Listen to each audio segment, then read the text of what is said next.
All right, so we're here with Dean Lister and his Zipferbier. We're in Austria. Austria, we're here now. Have to drink beer. The first time you were in Austria, it was just for changing the flights. How did you mess up and end up here today? Did you miss your flight? Yeah, I was going to Brazil. No, of course, it's great to come to a new country. It was 2 years ago. Yeah, I changed planes in Vienna, but it doesn't count for being in the country. So now I've been to 45 countries now. This is the 45th country I've been to in the world. So it's good to see the sport growing, really. I'm very happy to see it. And it's good to contribute and help, and people want to learn some new things. So glad to be here. Yeah.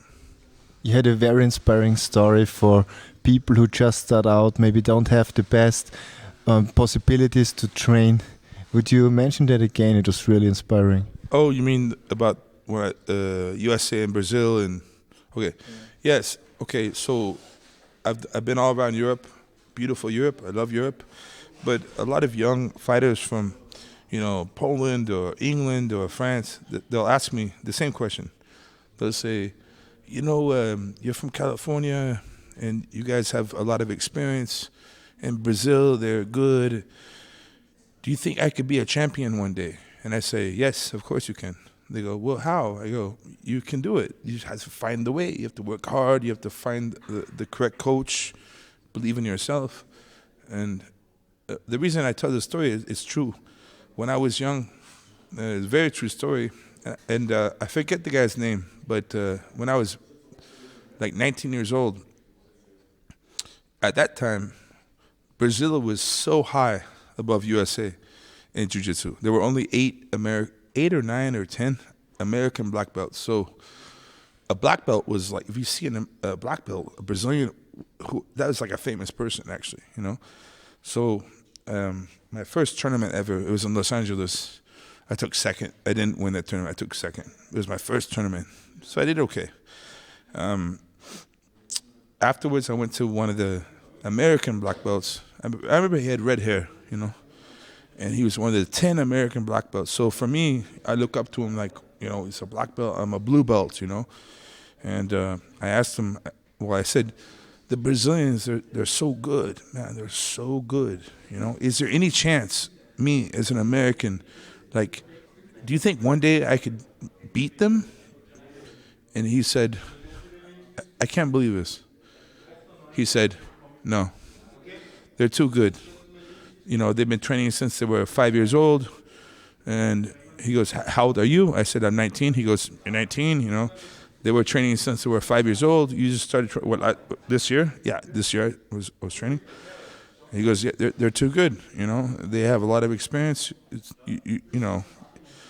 Yeah, they're too good. And at first I was sad. I was like, oh. But about 30 minutes later, I was driving home back to San Diego. And I was like, fuck that. That's a bullshit. Even though I was 19, I was like, that's a loser thing you say. Even though he was a higher, I still respect him. I don't know his name, and this is the same thing, because if you think that someone is out of your touch, like out of your level, maybe they are right now, but not forever, because you can always, become a higher level. So I see Europe in general, right, is going like this. It's getting popular, and we're having great European fighters. For instance, my black belt, he's half German, half Polish, Peter Sobota. He fights in UFC. Very loyal guy. He's gotten so much better. He came to train with me in USA. He's been to Brazil. He travels. He's one of the top European fighters for sure. He's one of the best. Probably top 8 in UFC. In his division. German guy. He's actually Polish, but born in Poland but raised in Germany. So he's German, Polish, and he's really good. So it doesn't matter where you come from. It matters about how much you want to learn. How much you want to take a chance, and your work ethic, and that's the most important thing. That's why I say this, I give this advice, because it's true, that's why. Since then you came a long way. Is there a match or a fight when you look back, that stands out, that means the most to you, that is very special? I have so many. I mean, probably the top two was I beat the Alejandro Ferreira. His name is Cacareco. That's his nickname, from Brazil, and he's very respected. He was people. I got in the finals in the absolute, which is for the World Championship. It's Abu Dhabi. It's the hardest tournament in the world for grappling, right? Gi or no gi, it's the hardest. There's only 5 champions every 2 years. So I'm in the absolute division, which is the hardest one. So it means all weights. They get the top guys, even all the winners of every division get in this category. I won this, right? So in the finals, I'm facing Cacareco, and he's a Brazilian guy, black guy, very, very strong, shorter than me, but my size, like my weight. And he had the best guillotine in the world, choke. For those who don't know, guillotine is a chokehold. He also had great footlocks, and they warned me. The Brazilians said, "Hey, he has really good footlocks. Be careful." I said, "Okay." So I got him in the 50-50 position. At that time, no one did 50-50, but I did this. So I got him in 50-50. I finished him. He tapped, and I was the world champion. And then after that match,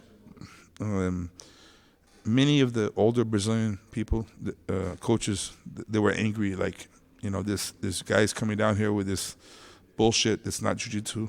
And I wasn't so upset. I mean, I had my gold medal and my trophy. But then 2 months later, I hear about there's a new position called 50-50. And I'm like, what is it? I want to see it. And it's the position I used, right? And now it's a Brazilian position. But I'm the first one to ever do it.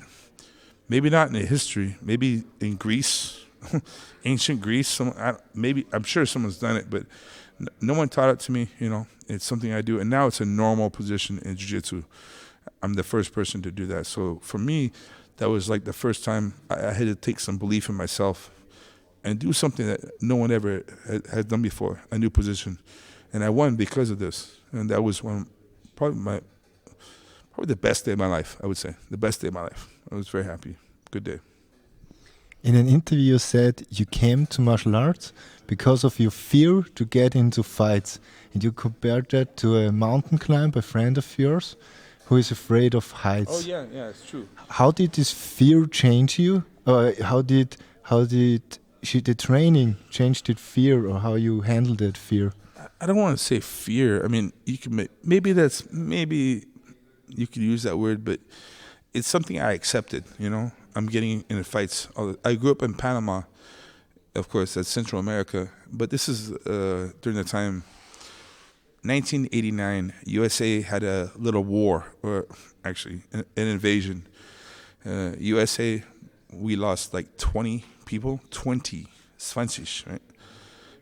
Panama lost 5,000 people. It's kind of sad, but I was a little boy, so it wasn't my fault. But yeah, my dad's a Marine.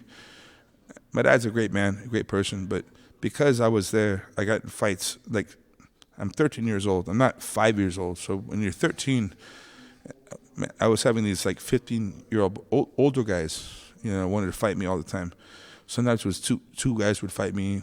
Sometimes one guy, and I would get punched, and some serious fights, you know. So fear, I mean, I just wanted to become able to defend myself. That's all. It wasn't like I was walking around afraid. I just wanted to be able to fight, you know. For me, it was very important because of this time, you know. It was a hard time for me, but it was actually very good because it made me stronger, you know. I didn't let that make me like, I don't hate Panamanians, you know. It's okay, no problem. Those boys now, they would have no chance in a fight with me, you know. But still, I don't have any hate towards them. But this time may be stronger. So, yeah, I have a friend who, he's afraid of heights. But he's a professional mountain climber now, you know. So I think that's a big thing in life, is if you can find something that maybe makes you nervous, or I don't know, something you're afraid of, or something that makes you nervous, and you overcome that and you become good at that thing. Also, when I was a young boy, I would do snorkeling, not scuba diving, but you know, and in Panama you would swim from island to island, So it's like 200 meters to the next island, and you swim. And you look down, and you see sharks, And you go, okay. And you get to the next beach, and it's a different beach. There's parties going on. I was young. I didn't party. I was like I was 13 years old. But since then, I was always afraid of dark water, like what's underneath my feet. I think I think most people that is kind of scary. So I decided I'll become a scuba diver, So I did that, So I'm an advanced scuba diver. I don't scuba dive now, but I'm certified advanced scuba diver. And after that, I'm not so afraid of deep water where I can't see, because I've been in the water. I've done this, So fighting, I guess, is kind of like that. It's a normal thing.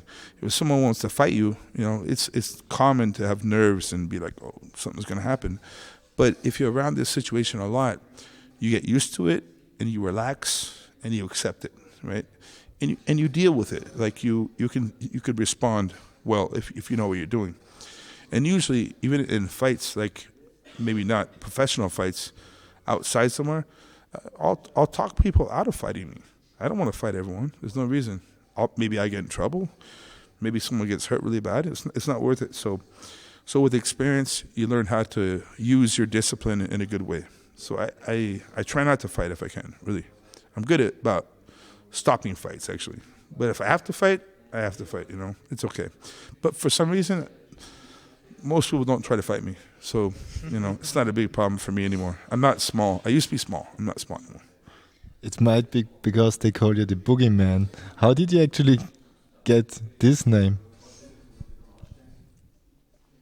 Well, at first they called me Dean the Machine. I hated that name because it seemed like the really tough guys, they didn't have tough names, Some of the toughest guys have the silly names or a funny name or, I don't know. Like in English, you see a really big guy, you call him, hey, tiny, It's a joke. He's not tiny. He's really big. Hey, tiny, right? So Dean the Machine, I hated that name. I hated it. It rhymes, Dean the Machine, but I'm not, So my first MMA fight was in the year 2001. And basically, the rumor is, what happened was I showed up to the fight, my first MMA fight, and the guy didn't show up. The guy, he called, I'm injured, I can't fight. Okay, so I'm there, I said, I want to fight. The promoter said, oh, don't worry, we'll pay you anyways, you don't fight. I go, no, I want to fight. I trained, I want to fight. And this is back in the old days when there were people in the crowd who want to fight. I want to fight. Really, this is really a long time ago, right? So the promoter's name was Terry for King of the Cage. At this time, King of the Cage was third in the world. There was Pride, UFC, then King of the Cage. And I eventually became King of the Cage World-Champion, which was the third biggest in the world. So it's pretty cool, I became champion of that event one day. But for my first fight, so some guy said, I'll fight anyone. I'll do it. And okay, I'll do it. Or Terry said, the promoter, okay, come up. All right. And the guy said, I'll fight anyone. I'm ready. Who am I fighting? And Terry went, you're fighting a guy named Dean Lister. And the guy went, my arm is hurt. I can't fight. Okay. And someone, I'll fight. I'll fight anyone. At this time, I was like top 5 ranked in USA. I wasn't world champion, but still people knew my name. And I'll fight, yeah. Next guy, oh, actually my knees hurt. I can't. So the rumor is it took like 5 or 6 guys to finally find a guy who'd fight me. And then I won by knee lock, my first fight. So that's the joke. I'm the boogeyman. I scared people. But that's just, maybe it's part rumor, maybe it's part truth. I'm not sure. But the name stuck, is the boogeyman. It's silly, but I'd rather have a silly nickname than a serious nickname, like the Demolisher. I don't want to be called that, or the Machine. I'd like to have the silly nickname. It's more funny, it's a joke, or a rumor. I don't know, but it was okay. That's how it happened, actually. That's how. Thank you very much. It was an amazing seminar and for sure the most fun seminar I ever attended. Thank you very much. Thank you. Dankeschön. Say it again. Dankeschön. Your German is amazing. Dankeschön. Nein.